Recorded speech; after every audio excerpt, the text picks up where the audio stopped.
Bonjour, première partie. Paul Bénichou, Morale du grand siècle. La littérature et la pensée du XVIIe siècle.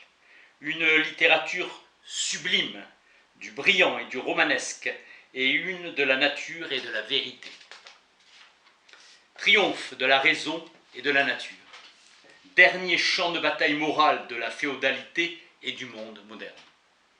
Considérer les écrivains classiques sous l'angle moral, la conduite humaine, Corneille, Pascal, Molière. Connexion entre l'écrivain et son milieu, moment de l'histoire humaine. Le héros cornélien, aversion du plus grand nombre pour le discours moralisant, bienséance morale. Corneille, symbole d'hostilité aux puissants de la nature. Corneille échauffe l'intelligence et le sens moral. Le cœur se refroidit tandis que l'esprit s'échauffe. L'enthousiasme cornélien baigne dans l'atmosphère de la gloire et de l'orgueil aristocratique. Le romanesque déclinera avec le siècle l'apothéose de la volonté. L'effort de la volonté, même mal orienté, est louable par essence. Corneille nous enseigne l'énergie, l'orgueil démesuré, la puissance de la volonté. Il emplit tout le théâtre tragique de son temps. Les héros offrent un modèle au public sublime. Vieux thèmes moraux de l'aristocratie, prestige de la chevalerie héroïque, théorie courtoise de l'amour, exaltation du moi. L'Église censure les mouvements de l'orgueil noble, les passions occupent tout le théâtre cornélien, trame. Dans la rigueur du devoir naît le sublime cornélien. Le mal résidait dans la faiblesse ou la timidité, dans le fait de désirer peu, d'oser petitement. Douter de soi les ferait sortir du caractère héroïque. Chez les femmes, la gloire réside dans la conquête d'un époux puissant, royal. Un mouvement constant porte l'homme noble du désir à l'orgueil et à son spectacle la gloire, ivresse de puissance. Le grand ressort est l'admiration. Chacun se forme en vue de ce qu'il doit être selon son rang. Chacun, signification sociale qui justifie l'attitude morale de ses héros. Le théâtre de Corneille, outre la gloire du poète, lui donna l'illusoire plaisir de s'identifier au grand. Admiration publique, religion de l'orgueil et exaltation du succès. La vaillance est la première des vertus sublimes morales. Il faut être héros ou cesser d'être. L'estime, résistance, un défi à la force, la mort. Exaltation du moi contre les injures du destin. L'impulsion humaine s'élève au-dessus de la nécessité. La puissance du moi échappe à l'esclavage. Le cri naturel de l'orgueil rencontre le sublime de la liberté.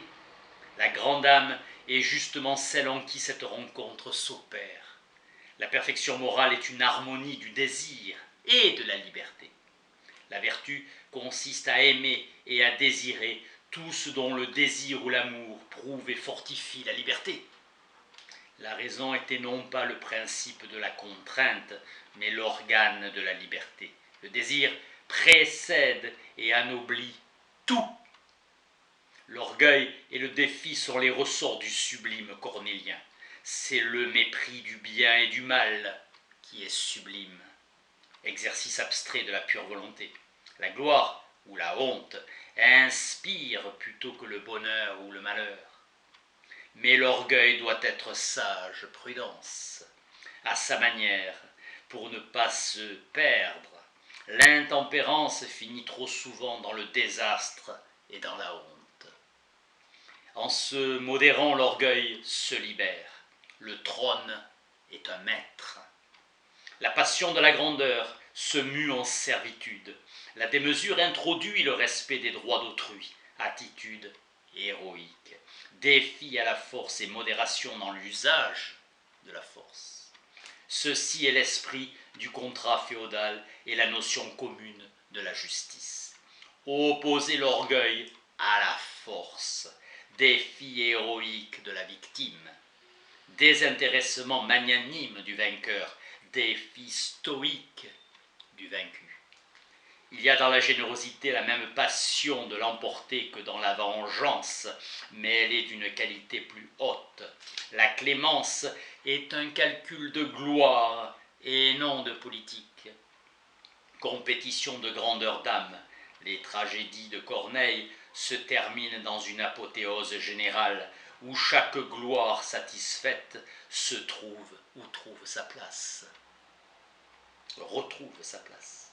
L'ambition du moi est sublimée et non réprimée. L'Église condamnait l'orgueil du moi en opposant l'humilité chrétienne. L'humilité était la vertu des grands. Le héros cornélien n'est pas humble. Humilité et patience des saints. Péché d'orgueil pour le christianisme. La morale noble est un orgueil sublime, homme supérieur. L'amour est dans la récompense de la force et de la vaillance.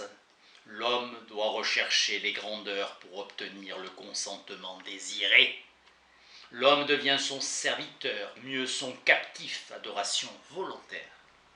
L'amour est sublimé, divination de la femme.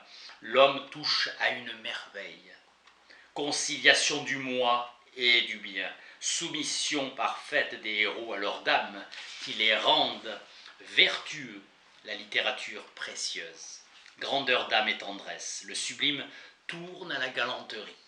Littérature chevaleresque.